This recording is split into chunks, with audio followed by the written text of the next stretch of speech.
Hi guys, I'm Tiffany Jackson, known as on Facebook as Tiffany Jackson, but every other platform I'm Tiff Emile, as well as Street Mothers podcast host. And I want to tell you guys a little bit about me. I'm a street mom. I've been shot in the head. I've been to prison, and that's the main reason why I'm doing this podcast, because it's time for you guys to hear it from the street mothers and not just from the street dads. So, from my point of view, as well as the other street moms' point of view with similar stories, we're ready to talk to you guys and let you guys veer into our life and what we've been through and how we raised our children and where they are today. All right, we're here with Miss Jewel. Jewel, how old are you? I'm 28. Okay. How many children do you have? I got 3 kids. Okay, so you have 11-year-old son, an 8-year-old daughter, and a 6-year-old daughter. Today my baby birthday. So okay. Well, happy 3 birthday kids. to your baby. And how has it been raising them as a single parent?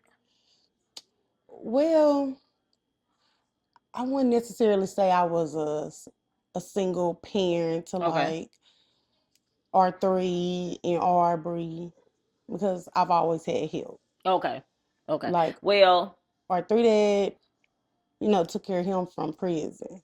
okay. and, Okay. and his grandma, he's always had a supportive side. Aubrey, she's always had a supportive side. Christian, she got a supportive side too, but a lot of her support come out from me, my side, my sisters, stuff like that. So Okay. So with that being said, how were y'all together at the time or were y'all broken up? when I had my first son, Mm-hmm. Reggie. So Yeah, that I was know like, Reggie. so Yeah, but the that was people don't my, know the Reggie, yeah. so we got to Well, take the people through Reggie. when I was 15, Reggie Okay. was 17. I had lied to Reggie about my age. So, Okay. so really, like, he'll talk to me or whatever. He ended up finding out later on down the line. We was like boyfriend and girlfriend. He was Okay. like my first everything. So, Okay. Okay. So child's father, boyfriend, all that type of stuff. okay, so it's safe to say when you first met Reggie, you really wasn't out here like that. You just No, you no, no. kind of It got was like I had girl, I went through stuff. I had went to foster care. okay. Um, And what age were you when you went to foster I care? was 12. Okay. I Okay. was 12. I had went to foster care, but I didn't stay long. Mhm. They end up giving me back to my mama. So Okay.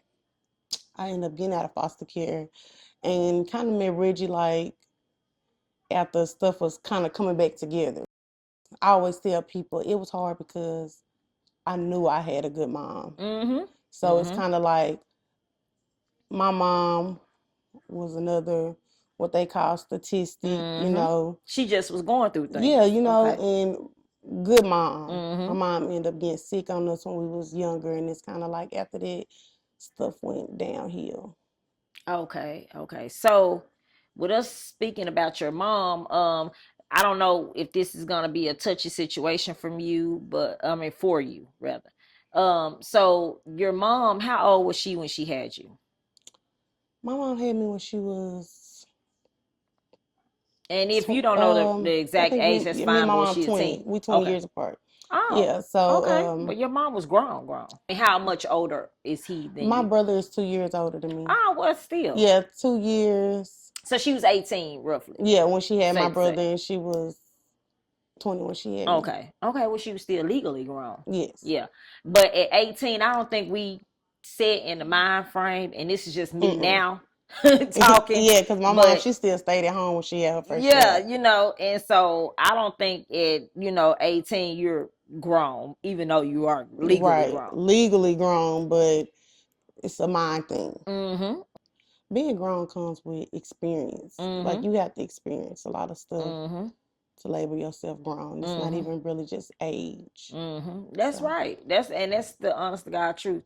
Um, I feel like, as you're gonna experience things in life as you get older. I also knew your uncle, the one that was executed. my oldest brother, that's his uncle. Okay, So so y'all have different dads. yes, Okay. me and my Okay. brother, we have different daddies or whatever. Okay. So without diving deep into, their situation, Let me ask you, what was the effect? What was the effect of, that trauma in your mom's life that you feel like could contributed to the fact that how y'all grew up? Well, I wasn't born in when it all happened. Mm-hmm. I only can hear every side to every story. Mm-hmm. But growing up, that happened probably 2 years before, or a year before I was born. Mm-hmm. So I was kind of born in a grieving session. Mm-hmm. My mama had me. She got pregnant with me and my dad after, going through that, after she lost her siblings. I always tell my mama she got more strength than she think, Mm-hmm. But as far as in the household, it really didn't start till we started getting older. And it's Mm-hmm. like as we started getting older, my brother, he was kind of, he was interacting with his dad's side.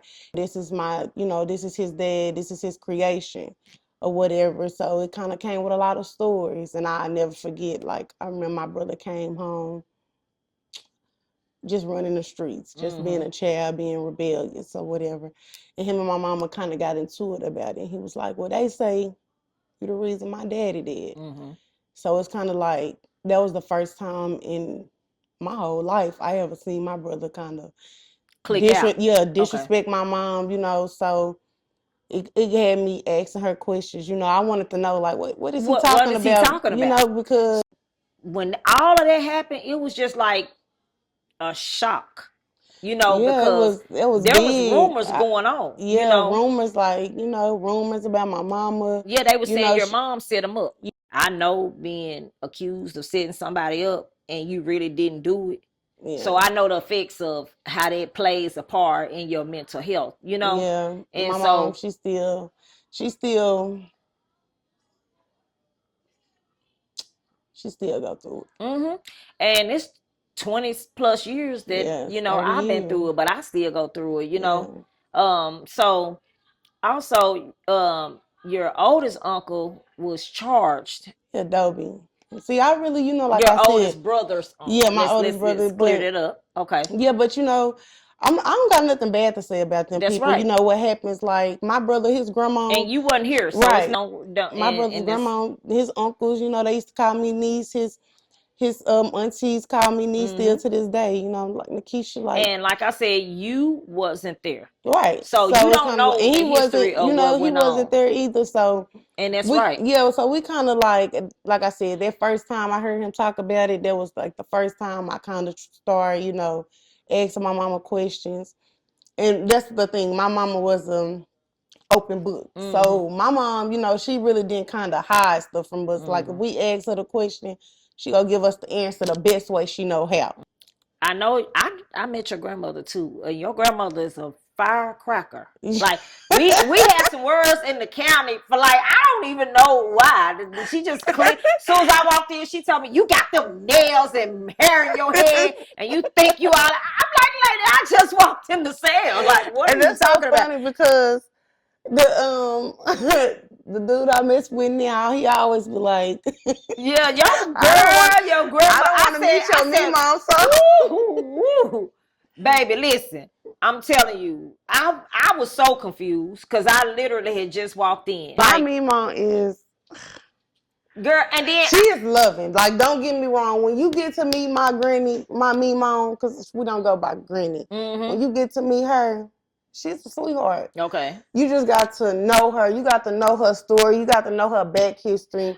Well, But a lot of enough stuff, was the fact that she lost her children, and so right? that was enough to break anybody's mental health. Yes, and there was a lot. I always tell her, like, it takes a strong person to stand up on 2 feet It after does. going through that. It does. Planning a funeral with 3 of your kids, knowing you brung 4 in this world and 3 just got called to be, And my grandma, see, that's the thing about my me mom. She was also an open book. So my me mom, as I got older, she kind of told me about that day. She kind of took me down through that day. So can you take us through what she told you? Yeah. So, well, I don't mind to get too You can emotional for stop me, wherever right? you want to So stop. she kind of, gave me a little insight on, like how everything went. She just like, baby, I just remember grabbing my phone. Mm-hmm. I remember calling 911. She Mm-hmm. said, and then one of the people, that got arrested for it, bust through her room with a shotgun. Mm-hmm. She said, Jay, in that moment, I just wanted to stay alive. Okay. That's how I knew like God was really real. To see my grandma take the same steps that she took, which was taking certain situations to God. But she was just, basically like, she didn't know what she was going to endure on the other side of her room. Okay. She just know that she was fighting for her life to get to her kids. She tussled with somebody in her bedroom. The shotgun went off. The whole call was recorded, on 911. So So 911 was yeah, on the phone at the the time. um, dispatch, basically had picked up my grandma in the background saying, Lord Jesus, Lord Jesus. That's kind of what the call picked up that night, and it just heard a lot of chaos. You heard gunshots going off. You hear one close range. That's the gunshot that went off in the air with my grandma tussling. I lived across the street from one of the guys that was arrested. He stayed on 22nd. Curtis. Yeah. He stayed on 22nd by us, like 2 doors away from the fire station. They stayed across the street. We stayed on one side. They stayed on the other. What all my grandma was going through, my mama was going through, she was still helping with us. Mm-hmm. Mm-hmm. My granny, life happens. After that, my grandma, she went to drugs. Mm-hmm. She went to the streets. It's kind of like now, as I done got older, my mom and my mimo like switch places. Okay. Okay. So it's So like, when you say switch places, are you referring to your mom in her street life, like with her being on the streets, or your grandmother being on the streets? we're both, Okay. because it's kind of like what I seen my mom do that's why I love my mom the way I do. Because first, I know life robbed her from something. The day I regret out of everything is the day that my mom felt in her heart that she wanted to give up. I was understandable. Like, I know why you gave up. I Mm-hmm. seen it, firsthand. I'm your first daughter. So it's Right. kind of Right. like, I know what type of person you really are. Mm-hmm. Mm-hmm. Like, So how's your mom now? What she's state is better. she in? She's better. She's better. I'm taking care of her, doing my best, letting God do the rest. Everybody lost. Mm-hmm. Everybody lost. No mother won. Mm-hmm. You Mm-hmm. know, Dobie's mom, she Mm-hmm. lost. She Mm-hmm. lost two sons. Mm-hmm. He was executed, right? Yes. Okay, by the state of Arkansas. Yes. You know what Okay. I'm saying? And my grandma, she talks about that day too, Like you said, every mother lost. every mother lost, Mm-hmm. nobody won. Mm-hmm. It Mm-hmm. was a sad day. It was a sad situation. Nobody won. The day that my aunties and uncle was killed, the day that my brother's dad was killed, the day that my brother uncle was killed in prison, like, So everybody lost. My brother, when as he grew, you growing up you in the kind same of, yeah, city, and you do kind of reflect on you're what your right. parents. So Yeah. So. it's like, that's why, like your baby, like Scott said Mm-hmm. earlier, your kids will always be a little worse than you. You know what Yeah, I'm that's saying? right. So at that moment in time, growing up, this was going on, never got to meet your dad.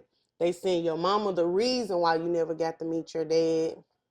And Your he uncle hearing is the the rumors one that got arrested for for your this. You know right, what I'm saying? It was and not just your dad, your aunties and uncles. right. Yeah. Your aunties and uncle, everybody's involved. You lost the uncle on your dad's side. You lost two aunties and an uncle on your mom's side. With you going to foster care, what was that experience like? At that moment, I knew it was gonna change. Mm-hmm.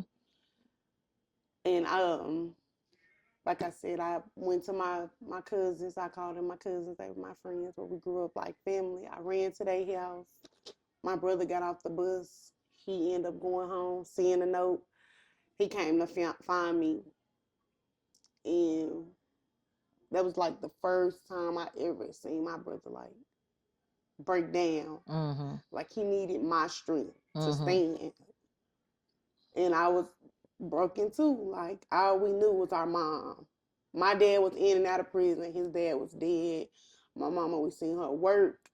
We didn't see her do everything. Work, go to school, take care of us. We stayed in the finer things. We kept, everything. And it's like, what's going on? And I never forget my brother said, we're going to split up. Mm. We're going to split up because they're going to look for both of us. Mm-hmm. But, basically, if one get away, at least the other one is still out there. Mm-hmm. And they end up catching him first or whatever. He was going to school, so, I going to ALC. I'm a popular kid, so like the security guards, I'm not gonna lie, they breaking their rules. They, Trying to keep you out. so Yeah. like when DHS coming up there, the security guards they coming to tell me like they up there. They So let me you out the know. side of the Yeah. doors at Yeah. the school. I'm running. I ran for a little minute till I just got tired. And I'm like, in order for me to get back home with my mom, I gotta go through a process. Like Mm-hmm. I learned how to pray. In every situation, I learned how to pray. So Mm-hmm. this when, I end up getting caught. My mom, she was still staying in the house that we stayed in. I wrote her a letter because they had put me in a mental institution. They was like I wasn't, because I really wasn't having a moving in foster mom, calling nobody else mom. Yeah, I know what type of parent I got. I'm not with this shit. So they kind of locked me up in Bridgeway. So happened my brother was there too. Mm-hmm. So, we seen each other, but I wrote my mom a letter and I was like, it's gonna get worse before it gets better. But it's Mm-hmm. gonna get better. And the letter got to my mom. One court day she missed, and they was like, if she didn't come to the next one, like I went getting out of foster care. So I wrote her that letter. When I got to court, she was there. Just because you go through something doesn't mean you don't love your children, Yeah, so and you'll fight for them. She just may yeah, not have the resources at the time to exactly. deal with what she had to deal She with. didn't have the strength. She didn't have the support.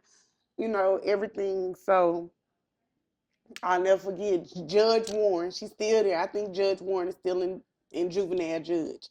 How do you feel like that affect the way you parent your children? For a long time, just seeing what happened to my mom, it had me scared to get close to my kids. Like Mm-hmm. if you can understand what I'm saying, Mm-hmm. it's like me and my mom were so close. Me and my mom and her kids were so close, and they're happy that I'm just like, now I'm scared.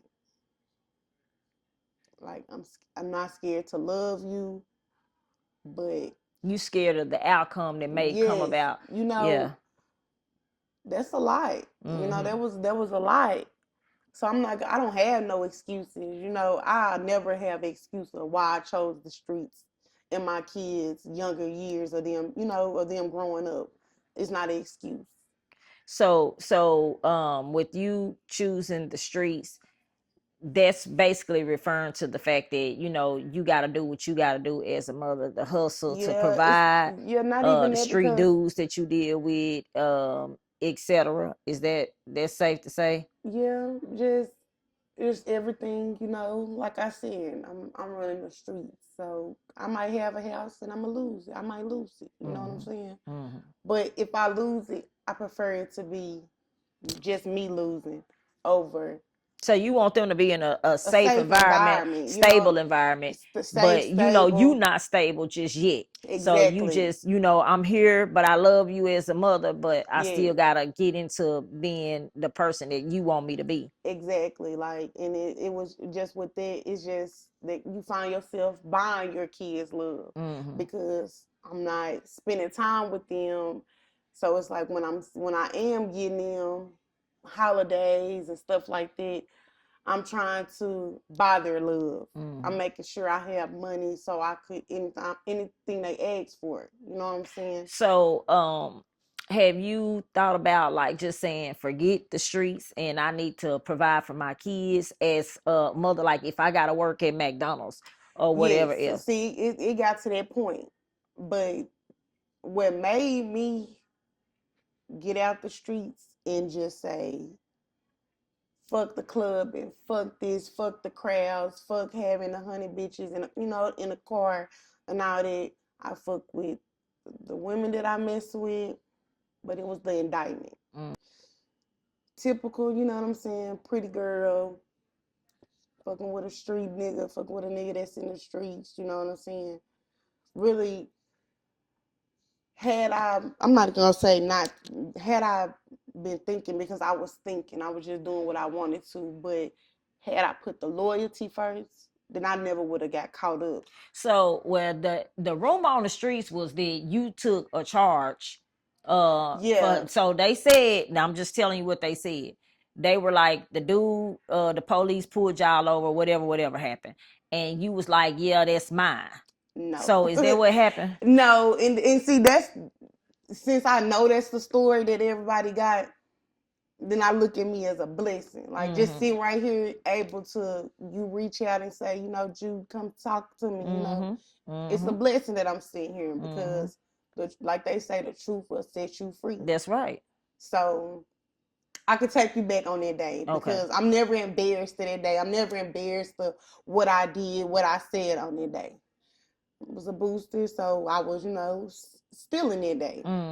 So that day we was riding, down the street in the city on Broadway.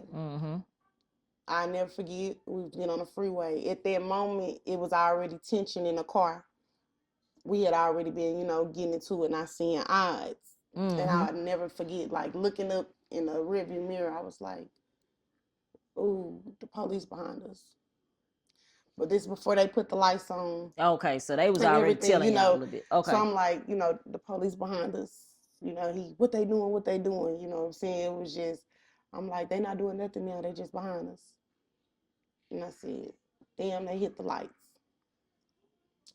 Like, people be thinking it was cool, but to be honest, I was being careless at that moment because, first of all, I took the police on a high-speed chase, and that's how my daddy died. Took North Little Rock on a high-speed chase. Like, my daddy went out one day, never made it back home. So to be doing it, I'm being careless. That's right. Because I have kids.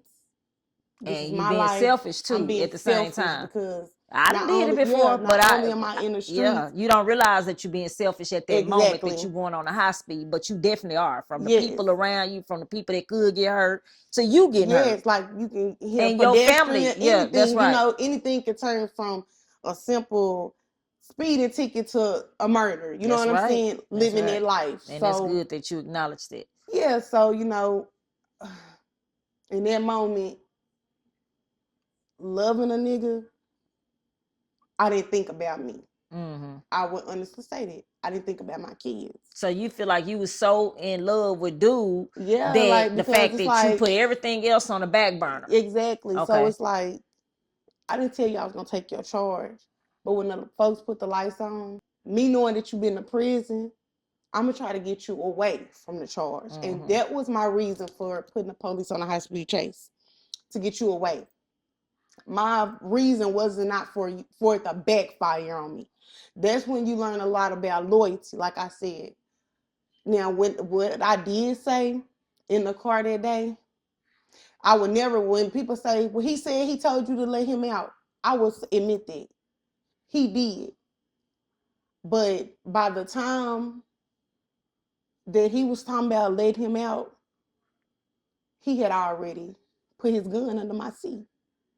Okay. You know what I'm saying? So, let you out, and I didn't know that. You know what I'm saying?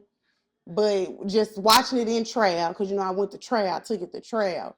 Watching it in trial, seeing how they had on the dash cam, just kind of what I did say, he was got the let me out screaming, hollering, he let me out, don't let me out. I'm giving a nigga my weed, I'm giving him, you know, like the everything stuff, except the everything, gun. you know what I'm saying? Because I'm thinking when you jump out this car is clear, you know what I'm saying? I'm not knowing you done did this whole ass shit. Cause I'm only putting them on a high speed chase because I fuck with you enough. You just got out the feds, so let me try to get you away from this scene so you can handle it. You know what I'm saying? I told him cut the music up.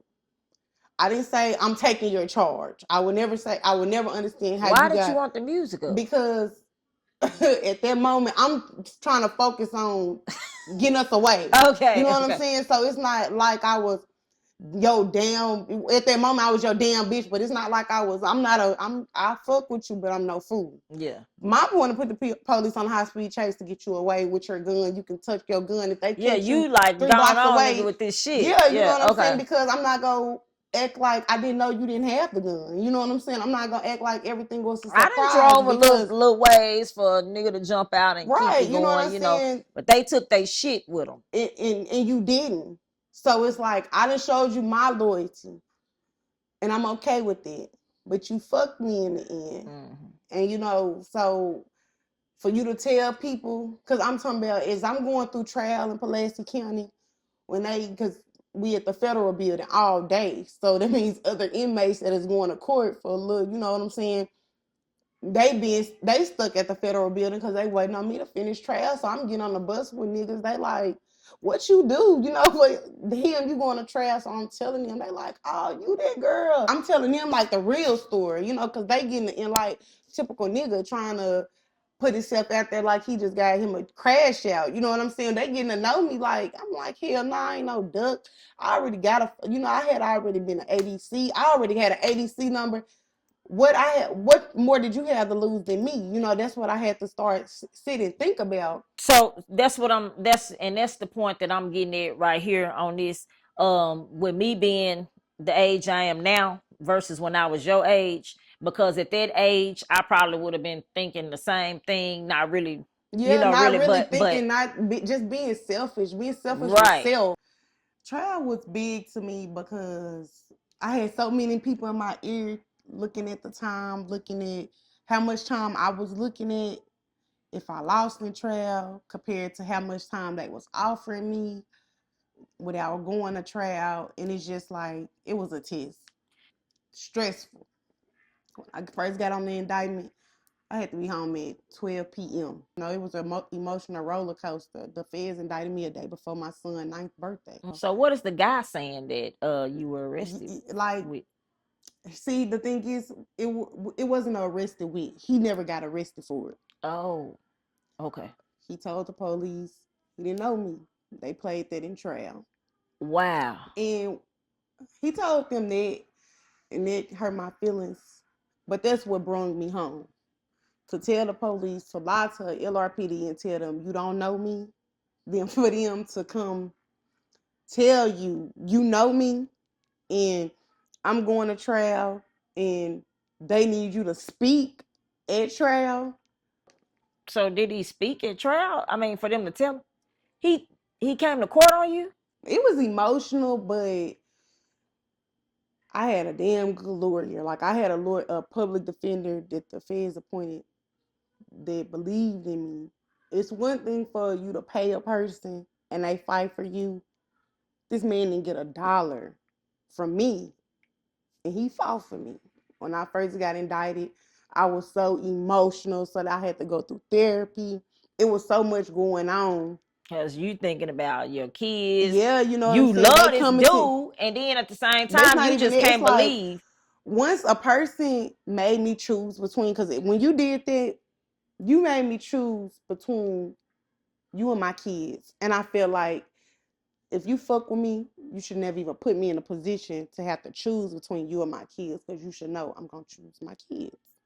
But you also got to take Yeah, so accountability it's like, because you kind of didn't choose your kids exactly. In the because you moment, I didn't. still In the moment, lied I for 'em. didn't choose them because I ran, I fled the scene, Right, trying to get you away. You know what I'm right. saying? But it came down to I came, as soon as I bundled out of jail. First of all, you lied about bundling me out of jail.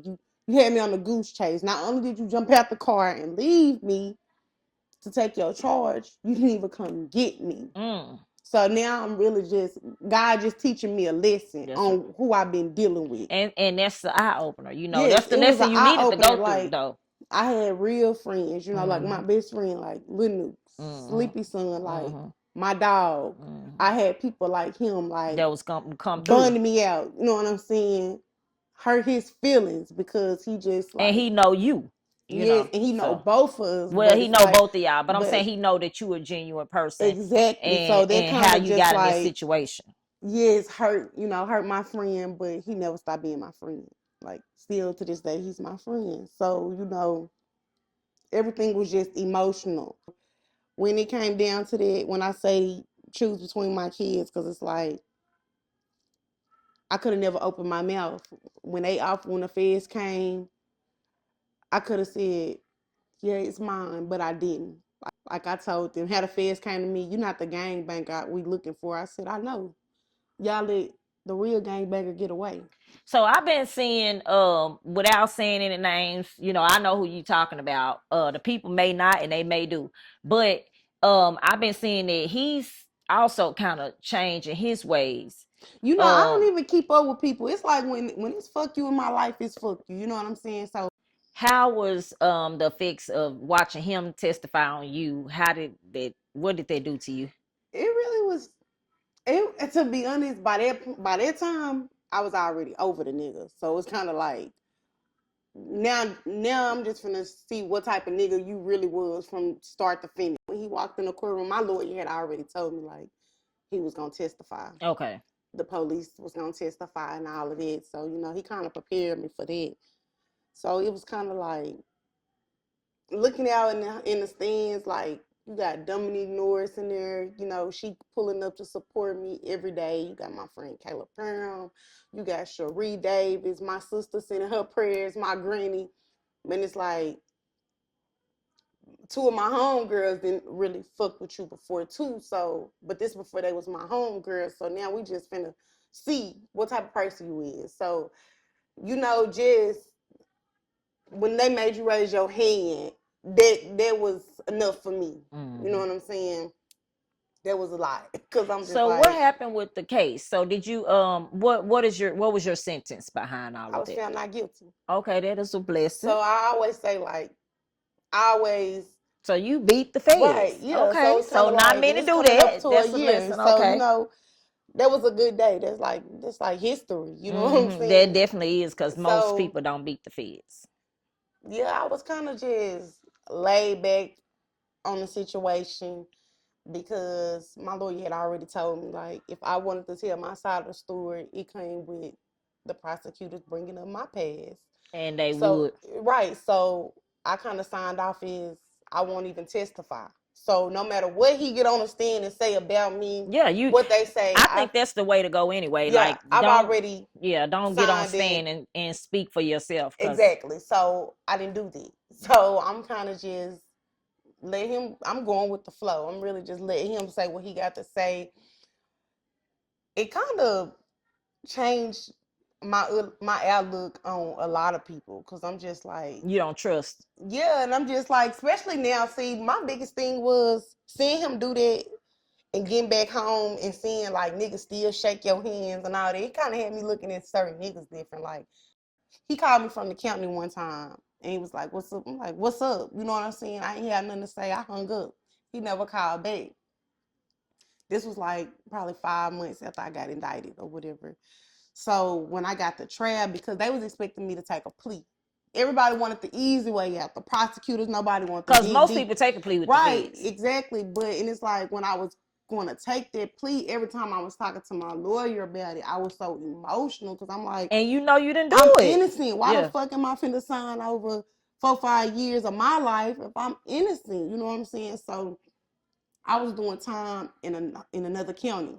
My lawyer drove out there like an hour away to come see me. And we was talking about the case and he was like, listen, it's getting close to time. They either want if you're gonna go to trial or if you're gonna change your plea. Because when you change your plea with the judge, you remain in custody. So I'm like, I'm fighting for my kids, but I was weak in the knees telling him. So I went back to the unit, called my sister and them bawling, crying. Like, I don't know if I go ahead and change my plea while I'm already locked up. I'm not gonna see y'all. Like, then you know what I'm saying? Being locked up, didn't get to hug my kids. I was emotional. So I prayed really every night, but that night my prayer was a little different. I'm just like, God, give me the answer because I'm running out of time. Like I need the answer. What I need to do because next time I talk to my lawyer, he wanna know. God just answer me. And I went to sleep that night. It was so crazy. I went to sleep in jail and I had a dream about trial. I had a dream 12. Yeah, like I had a real dream, like 12 people was on the stand, like I was in court, I was in trial. It was so crazy how everything ended up happening. I remember it like it was the truth. I had on black in trial. The day they reached my verdict, I had on black. So it was like the dream was so crazy. It scared me. I woke up in sweats, called my granny, emotional, crying, like, me mom, I don't know if that was my answer, that I was waiting on God for. So she was like, that's the answer. So I called my lawyer, told him like, I'm finna be released from this county. I'm gonna come see you. Let's go start get ready for trial. And he was like, thank you, because he was telling me like it's a beatable case, but I don't want you to feel like we just gonna win. Like my lawyer, yeah, you gotta prepare for the worst. Right, he had already went to trial and lost, so he was kind of like, like on the iffy side. So I'm telling him like, look, you gonna fight, we gonna beat this case.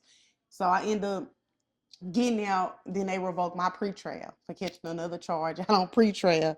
So my lawyer, he came to see me, and I'm just like, yeah, we finna beat the case. Like we going over it. I'm talking about the man taking off from his other clients. He coming to work with me night and day at the county. Like we preparing ourselves. He had so much faith in me off telling him I was innocent that he took that. Even if I wasn't innocent, so he was prepared to fight. Yes, and he fought a good fight. I love that man. And you fought for me from just my story and looking at it. And when he put that person on the stand and when he questioned that person, he asked that person, he was like, who is my client to you? He was like, she my side chick. And my attorney was like, basically elaborate to us what you mean by that. He was like my girl who not my girl. And my attorney was like, so what, did she not matter to you? And he really didn't know how to answer it. You know what I'm saying? Because he was asking him on the spot questions just from this situation. It was life changing. I don't want to go through that again. What was the last grade that you completed in school? 12. Okay, so you went to school. I went to 12th grade. My first baby daddy got shot. Right before I went to the 12th grade, right? And I think he probably would. I think I took him to the hospital. Yeah, I think, you did. You did. Because I was cussing them out on the block that night. Yeah, like, get y'all ass away from here with all that bullshit. And I come from behind. I looked down the street and the dudes was coming. I'm like, there they go. And I ran out and took them to the hospital. It was crazy. You know what I'm saying? So everything was just eye-openers. Yeah. Before we wrap up, tell me, where do you see yourself in 5 years? 5 years, I want to be successful. Okay. Like, far as plans and goals, I have so many wrote down. All I have to do is apply myself. And it's like right now, I haven't been applying myself as I should. And you can't stop. You got right. So it's kind of just like I got to change my ways. Like I didn't go to trial, win with the feds, to mess up with the state and go do time in the state. You know what I'm saying? So I got to also. You got to learn obedience. Obedience, yes, and that's the hardest thing when you fight with the old you and the new you. I still fight with the old me. I'm 45. Yes, like obedience. You have to have obedience, and if you don't, life will kick your ass. Where do you feel like that that's going to help you in the future? I kind of don't overlook red flags now. Like, it's not like I have a zero tolerance for stuff, but now I know what I want in a man. Okay. You know what Well, I'm saying? So I look into that now. well, that's good. I mean, you're 28, so you know it's at You know what the I'm saying? time Like, that I that's had to learn that. right. I've never been the type of person that just, let my kids go around anybody. That's my biggest, my Thing. And you quote got girls unquote, too, so right, my quote unquote, my hoeing days, like right. my It's biggest over. days, like that's over. Like, Right. I'm a parent, I'm a mother, I've been a mother, but I'm a 24/7 mother now.